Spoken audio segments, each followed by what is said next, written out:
The air over the city hummed with a chaotic energy, a mix of a billion whispered hopes and a million desperate expectations. Wang Yibo's resonance harmonizer, strapped discreetly to his ear, pulsed with a low, agitated frequency. The annual festival of fireworks was at its peak, and he stood on a high-rise platform next to Xiao Zhan, a sea of upturned faces below them. The crowd's anticipation was a palpable force, a raw, untamed current in the harmonized network that made Yibo's skin prickle.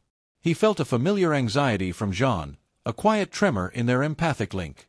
Zhan's boundless empathy, usually his greatest strength, was a sieve for the world's emotions, and tonight, the flood was overwhelming. Zhan felt it too. He was not just seeing the crowd, he was feeling their collective soul. The joy of a child seeing the colors explode, the sorrow of a lost love remembered, the hope for a better tomorrow, it all flowed into him, a relentless torrent. The harmonized network, meant to connect, felt like a cage.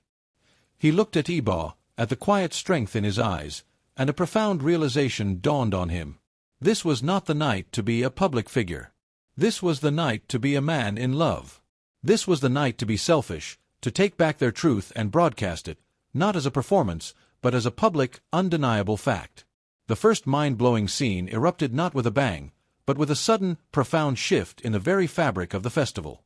An unseen, rival force in the industry, sensing the tension between them, sent a malicious, low-frequency hum of doubt and manufactured discord through the network, hoping to create a public fracture. Yibo's harmonizer screamed with warning. But Zhan, instead of faltering, smiled, his eyes locking with Yibo's. He closed his eyes, his boundless empathy surging not to absorb the world's chaos, but to push it back, to transmute it. He poured every ounce of his unshakable love for Yibo into the harmonized network. This was not just an emotion, it was a frequency, a feeling so pure it was a physical force. The pre-programmed fireworks, exploding high above, didn't just follow their coded patterns. They began to respond to Zhan's emotion. Their light, once chaotic, began to coalesce into a single, breathtaking, monumental form.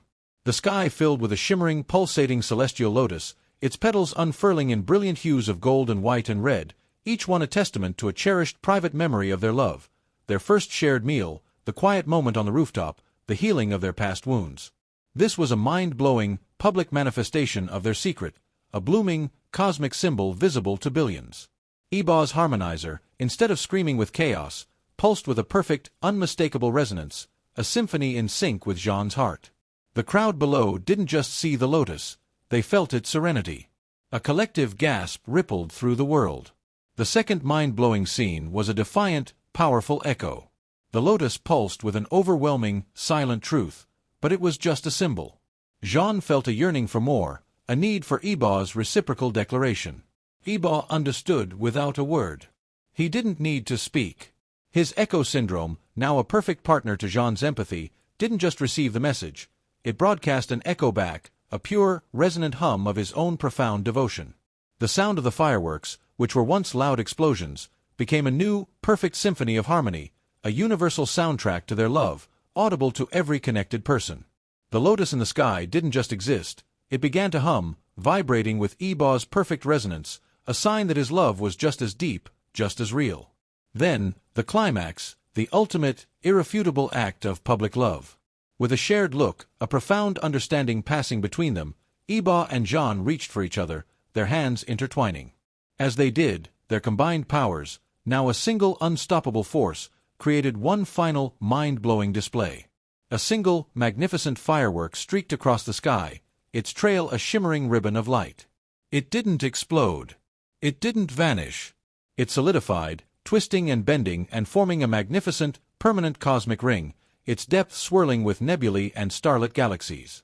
This wasn't just a symbol, it was a public, celestial wedding ring, a living, breathing testament to their love, now a permanent fixture in the heavens, visible to the entire world.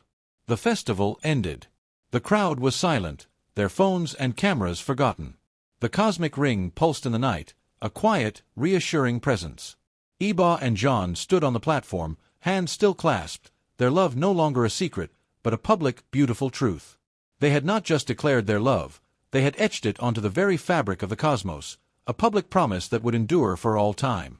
The cosmic ring pulsed in the heavens, a permanent testament to the truth that had slipped out, and the harmonized network, cleansed of its old corruptions, hummed with a new, quiet harmony.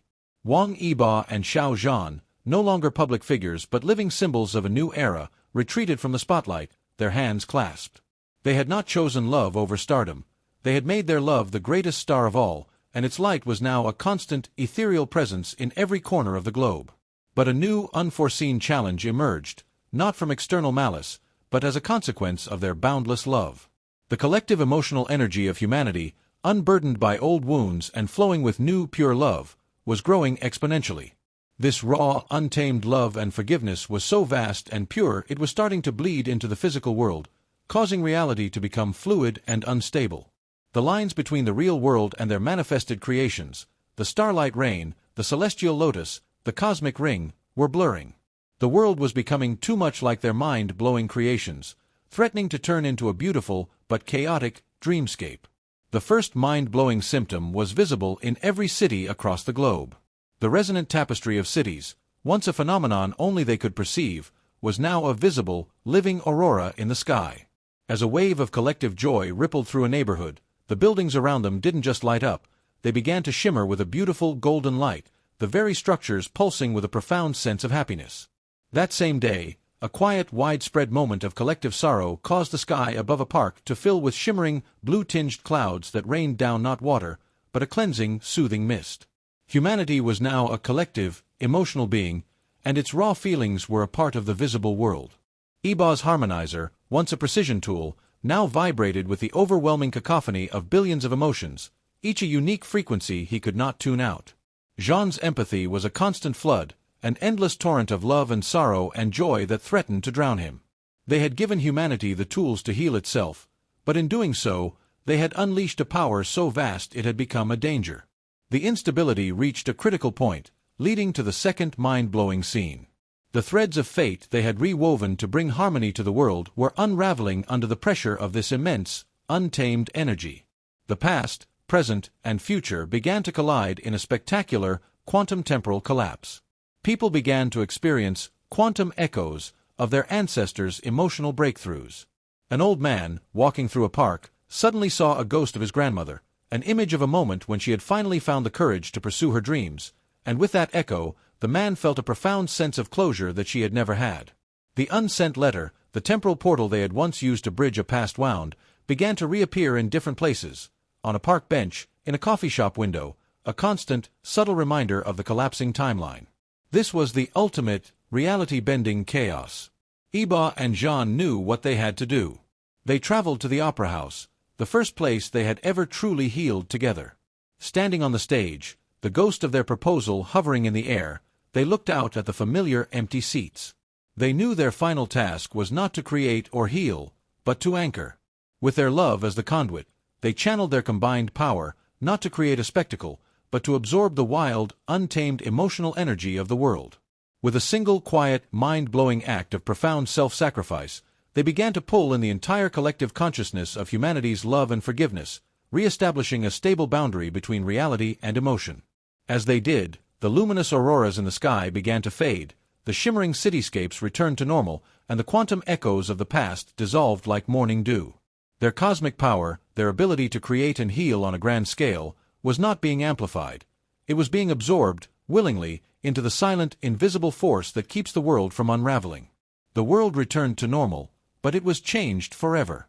The physical manifestations were gone. The celestial aurora faded. The Garden of Light became a normal, beautiful garden. Yibo and Zhan were no longer silent inspirations or cosmic guardians. They were just two people, their powers now part of the world's subconscious, the silent, invisible force that keeps it from unraveling. Their greatest act was not to create, but to surrender their power, turning their love into the silent, eternal anchor for all of humanity. The world settled back into its comfortable rhythm, but it was changed. The celestial auras and shimmering cityscapes faded, and the quantum echoes of the past dissolved like morning dew. Wang Yibo and Xiao Zhan lived a quiet, ordinary life.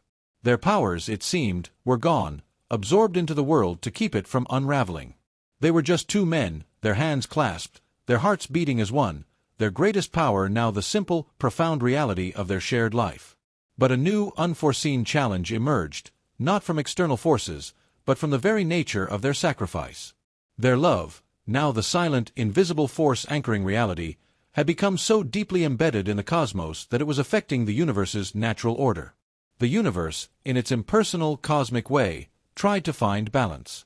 It wasn't a malevolent force, but an unfeeling, inexorable law, and it was beginning to pull back the power it had been lent. To reclaim its balance, it was subtly, gently, and terrifyingly beginning to sever the very core of their connection, their memories of each other. The first mind-blowing scene was not a spectacle of light and sound, but a profound, silent erosion. It began with small things. One morning, Zhan reached for the memory of a shared laugh, a moment on a rooftop where Yibo had stumbled over a word. He found only a faint, emotional echo, a ghost of a feeling without a clear image. He tried to recall the specific way Yibo's face had looked in that moment, and the memory was a hazy, indistinct blur. Later, Yibo tried to recall the first time he had seen Zhan's famous radiant smile, and the image in his mind was blurry, its light gone. A cold dread, a more profound fear than any chaos they had ever faced, settled over them. The universe, in its quest for balance, was erasing their shared history. It wasn't taking their love, it was taking the memories that had built it, leaving an empty, beautiful void. The world outside was perfectly stable, but their inner world was slowly unraveling. The fear became a frantic, desperate urgency. They realized the universe didn't want to destroy their love, it simply wanted to re-establish the balance that their all-encompassing power had disrupted. The price of that power, it seemed, was a single, unifying anchor. They knew what they had to do. They had to find a different kind of anchor, a more sustainable one that didn't require the sacrifice of their very essence. They decided on a final, mind-blowing act of defiance and reconnection. They had to journey to the point where their love was first recognized as a cosmic force, the old, abandoned opera house where they had first truly healed. This journey was a mental one, a trip back through their own fading memories, a frantic race against time. The second mind-blowing scene was a poignant, bittersweet descent into their own minds.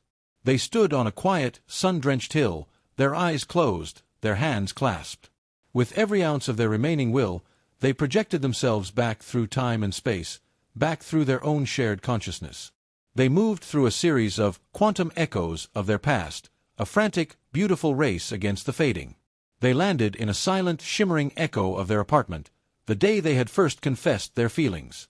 They saw themselves, their younger selves, and a faint, shimmering, visible imprint of that memory appeared around them, a ghost of a beautiful past they might lose.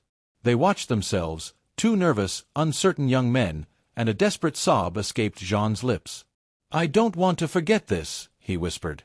Yibo squeezed his hand. "We won't. I won't let us." They moved on, through a swirling vortex of fading memories, a blur of silent concerts, of shared meals, of quiet, unspoken moments. They fought to hold on to each one, to etch it back into their minds. They landed in another echo, this one on the rooftop in the first snowfall, the memory now a faint, ethereal aura of cold and profound peace. They saw the moment of their secret pact, the starlight thread now a faint, shimmering ribbon barely holding on. It was a terrifying reality. The more they remembered, the more they realized how much had already been lost. They arrived at the old opera house. It was just a decaying, empty building, the stage dark, the seats draped in white cloth. The air was thick with dust and the ghost of their past selves. They stood on the stage, the place where their love had first brought light to the world. They knew the universe didn't want to destroy their love, it simply wanted its balance. They realized they could offer a different kind of anchor. Not one of combined essence, but of pure, profound, individual truth. The climax was a final, mind-blowing act of love, not of power. With their hands clasped, they used their remaining will to create a single, resonant melody of their love, not as a cosmic force, but as a simple, human song. Yibo's echo syndrome, a shadow of its former self, provided the perfect pitch, a single pure note of devotion. Zhan's empathy, a quiet echo of its past, gave the note a profound, heartfelt emotion. They sang a simple melody, a song of love and memory, and sent it out into the universe. This song was the final anchor, a quiet, profound vibration that stabilized the universe without requiring the sacrifice of their memories. The universe, an unfeeling but fair force, accepted their new offering. The melody resonated through space, becoming the new, gentle, invisible force that keeps the world from unraveling. Their memories returned, not as a flood, but as a gentle, reassuring tide. The vivid details, the small smiles, the loving glances, they all returned, whole and perfect. They looked at each other, their eyes full of a new, profound understanding. Their greatest power was not in the heavens, not in a grand spectacle, but in the simple, unbreakable truth of their shared history. They had chosen to fight for their past, and in doing so, they had secured their future. Their love was truly their own now, a quiet, profound bond that existed for its own sake, for their own shared memories, for all time.